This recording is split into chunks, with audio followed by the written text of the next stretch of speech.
Hello students, hope you are doing well by the grace of Lord, and I also pray for your safety. Actually, we are going through a very critical situation for this pandemic. As a result, we are to stay at home. I hope you are continuously studying at home regularly. So, dear students, today we are going to discuss a very common topics of grammar named right form of verb. So it is a very important chapter for the students of 9, 10, 11 and 12.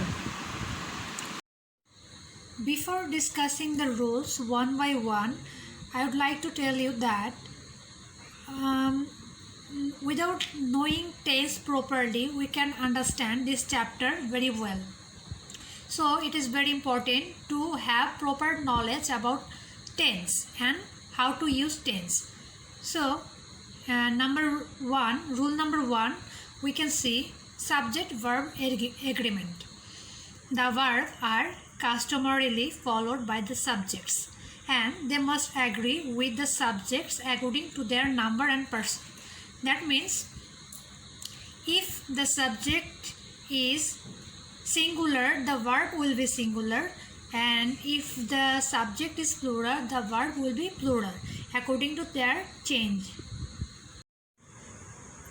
Rule number 2. The variability of the verbs mostly depends on different tenses of the sentences. A form of verbs depends on the time the action have been performed. That means the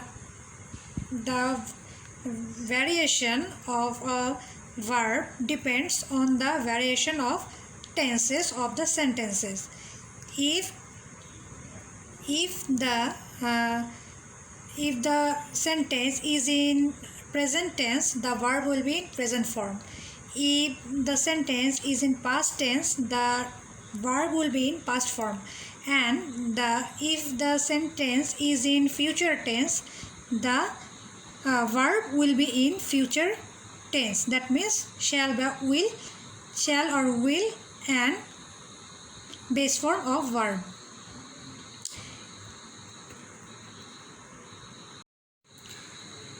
Rule 3. The verbs are also related to the structure of different sentences and clauses. A clause has only one verb. In fact, a clause cannot contain more than one finite verb but can have participles without auxiliaries, infinitives and gerunds.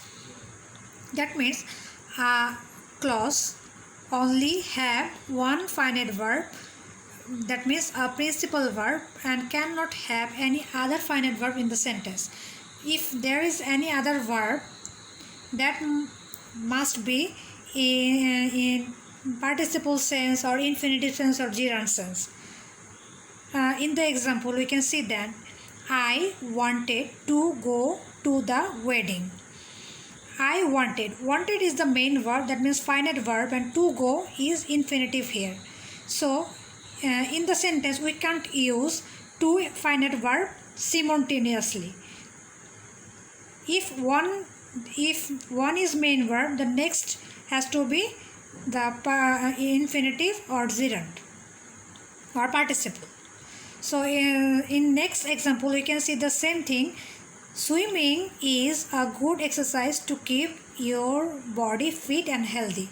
Swimming is here gerund, is the main verb, and to keep is infinitive. Rule 4.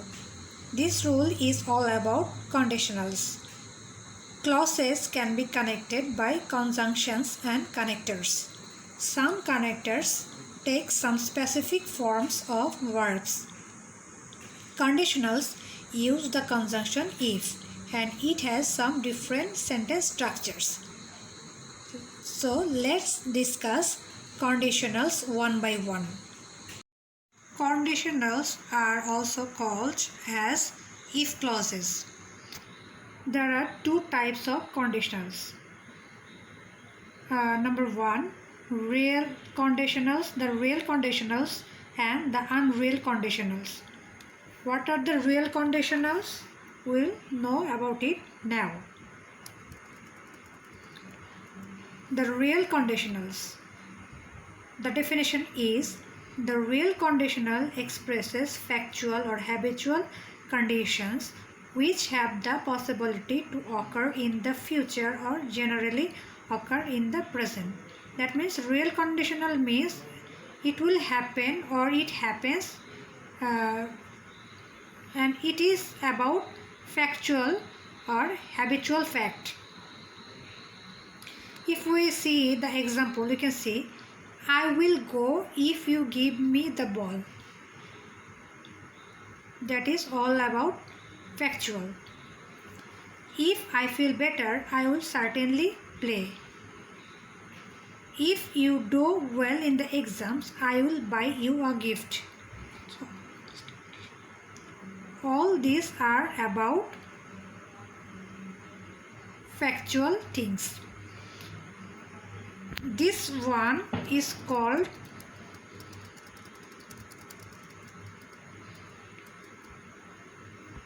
first conditional. Structures of the real conditionals. If plus subject plus simple present tense plus subject plus will, can, may, must plus verb in base form. That means it is called first conditional. So, if plus present indefinite tense or simple present tense plus future indefinite tense. This is the structure. Or maybe it can be like that: subject plus will, can, may, must plus verb in base form plus if plus subject plus simple present tense. If you see the example, the structure will be more clear to us. Example: if I have money, I will buy a phone. If plus I have the money. This is the simple present tense. The next part is I will buy a new phone. That means it is future indefinite tense. So it goes with the structure. So every example is like the structure. I can make you cry if you keep doing that. If he goes there, he may get robbed. If you go outside, you must wear heavy clothes. All these are the example of first conditional. Topic is for habitual conditions. That means that is related to the habit. The structure is like that: if plus subject plus simple present tense plus subject plus simple present tense, or otherwise we can say it zero conditional. That means if plus present indefinite tense plus present indefinite tense. The both clause will be in present indefinite tense. So let's see the examples. If I have the money, I always buy the necessary things. If Alex gets a break, he usually calls me. He works hard if the payment is good. If you see all the examples, you can see that if first half is in present indefinite tense, the next half is also in present indefinite tense. That means all are in zero conditional rules. Next is unreal conditionals. The unreal conditionals express hypothetical conditions which have no possibility to occur in the past, present or future, but describe what could or might have occurred supposedly. That means it is totally unreal. There is no reality about all these sentences. So if we see the examples, it will be more clear to us. If I were rich, I would travel my whole life. As I am not rich, that's why it is not possible for me to travel. So here the example is all about unreal things. If I were rich, I would travel my whole life. Next example: if I had a car, I could go anywhere. Same things happened in this example too. If we had not missed the train, we would have reached the city. Structures of unreal conditionals. Now we'll see the structures of unreal conditionals. If plus subject plus simple past tense plus subject plus would, could, might plus verb in base form, or otherwise we can call it second conditional.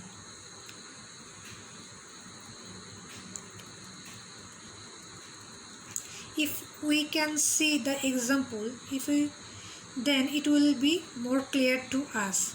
Example is, if I had money, I would buy a new phone. That means I don't have money, that's why I couldn't buy a phone. This is totally unreal.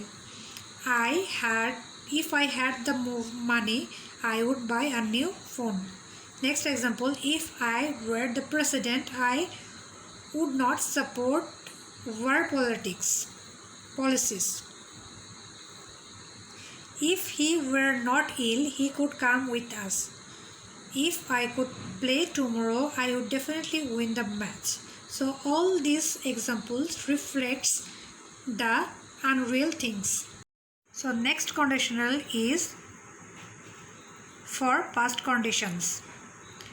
The structure is if plus subject plus past perfect tense plus subject plus would, could, might plus have plus verb in past participle form. Or below we can see the reverse things.